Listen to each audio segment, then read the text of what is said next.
cila do qoftë arsyeja, apo se cili do qofshin ata që dalin në protest, protesta në vetvete bart mesazhe. Dhe patjetër që detyra ime është të kuptoj sa më mirë mesazhet që bart protesta. Patjetër që detyra ime është të kuptoj edhe më shumë se kaq, të kuptoj organizatorët, të kuptoj çfarë ka më shumë se sa ajo që duket. Përballë pyetjeve të rinjve të mbledhur në një kamp veror në Jal, kryeministri Edi Rama sqaroi qëndrimin e tij lidhur me protestën që prej 6 javësh zhvillohet përpara zyrës së kryeministrisë. Protesta nisi me Zvërnecin dhe Zvërneci sot është harruar.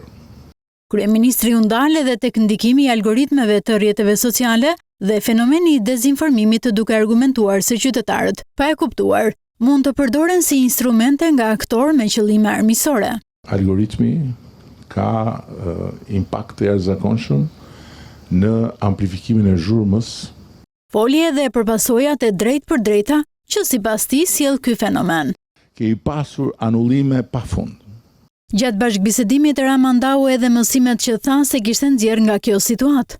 Tek mënyra se si ne jemi mësuar të ndërtojmë komunikimin, që me sa duket është një mënyrë që sot duhet ripar.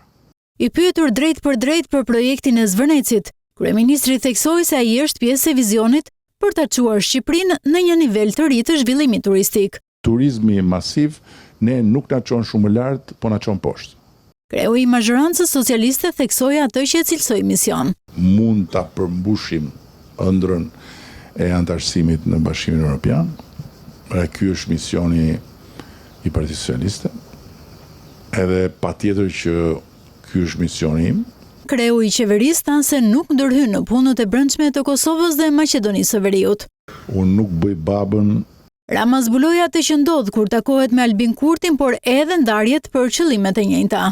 Edhe bëjmë shumë humor me njëri tjetrin, po të kishte një kamera të shifte kur unë takohem me Albinin, do habite gjithë dynjaja. Veçoi marrëdhëniet personale me Ali Ahmetin, mes përfaqësuesve politik të shqiptarëve në Maqedoninë e Veriut, dhe qartësoi qëndrimin për idenë e pajisjes me pasaporta të shqiptarëve në vendin fqinj. Ne nuk jemi një vend që mund të bëj çfarë doj dhe si doj kur vjen puna tek gjëra që janë të lidhura me harmoninë e brendshme të familjes europiane.